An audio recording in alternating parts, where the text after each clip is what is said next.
ស្ត្រីម្នាក់នេះគាត់ឃើញបរិសុទ្ធហ៊ានដើរចូលមកហើយក៏គាត់ដោះរោបគាត់ចោលហើយគាត់ចាំស្លៀកកសែងគាត់ចាំបញ្ញាក់បរិសុទ្ធម្នាក់នោះតែពេលឃើញទៅគាត់មិនមែនជាប្តីរបស់គាត់ទេហើយគាត់ក៏កាន់ខ្ទះមួយមកវាយពីបរិសុទ្ធនោះពីក្រោយខ្នងហើយថាអ្នកឯងជានរណាអ្នកមិនមែនជាប្តីរបស់ខ្ញុំទេហើយបរិសុទ្ធហ៊ាននោះបានប្រាប់គាត់ថាប្តីរបស់អ្នកស្លាប់ហើយពេលនោះគាត់ក៏ដករូបថតមួយចេញពីក្នុងកាបូបស្ត្រីនោះឃើញក៏បានអោបរូបថតយំយ៉ាងខ្លាំងហើយបរិសុទ្ធហ៊ាននោះក៏ចាប់ដៃផគាត់ដោះចិញ្ចៀនដែលនៅដៃគាត់ចេញហើយបំពាក់ចិញ្ចៀនថ្មីហើយគាត់ប្រាប់ថានេះគឺជាបំណងរបស់ប្តីគាត់ដែលគាត់ចង់ឲ្យលោកតាហ៊ាននេះថែរក្សាប្រពន្ធរបស់គាត់ហើយស្ត្រីរបស់យើងក៏ចាប់ដៃទាញបរោះនោះច្រានទៅខាងក្រៅបិទទ្វារគាត់អង្គុយយំខាងក្នុងហើយគាត់ផឹកស្រាព្រោះគាត់ប្តីខ្លាំងណាស់គាត់ទទួលយកមិនបានទេហើយគាត់យំផងស្រែកផងពេលនោះគាត់ក៏យកថង់ខ្មៅពីអង្វិច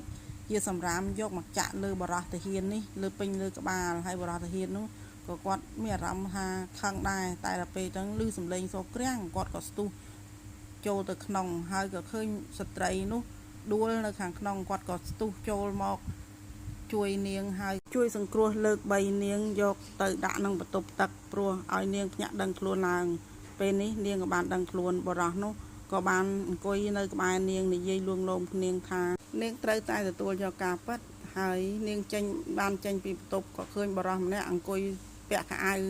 ប្តីរបស់នាងហើយនាងគិតថាគឺជាប្តីរបស់នាងអោនថើបប្តីខ្លួនលើស្មាព្រោះគិតថាគ្មានឱកាសលាប្តីនាងម្ដងទៀតបានទេហើយបរោះទាហាននោះក៏បានអោនថើបមុខនាងថ្នមនឹងនៅកំដរនាងឆ្លងកាត់ពេលវេលាដ៏លំបាកបំផុតនេះហើយពួកគេក៏បានលាងចានជាមួយគ្នាអានជាមួយគ្នានិងជិះកង់លេងជាមួយគ្នាហើយបុរសរបស់យើងក៏បានជូនផ្កានាងដើម្បីទឹកចិត្តនាងនិងលួងលោមនាងកុំឲ្យនាងឈប់ពិបាកចិត្តទៅហើយថ្ងៃនេះបុរសរបស់យើងក៏បានពាក់ឯកសន្តានទាហានគាត់មិនបានប្រាប់នាងទេព្រោះមានការងារបន្ទាន់មកដល់ហើយនាងរត់ទៅពាំងនឹងមាត់ទ្វារហើយបុរសយើងបានលួងលោមថានេះគឺជាការងាររបស់បង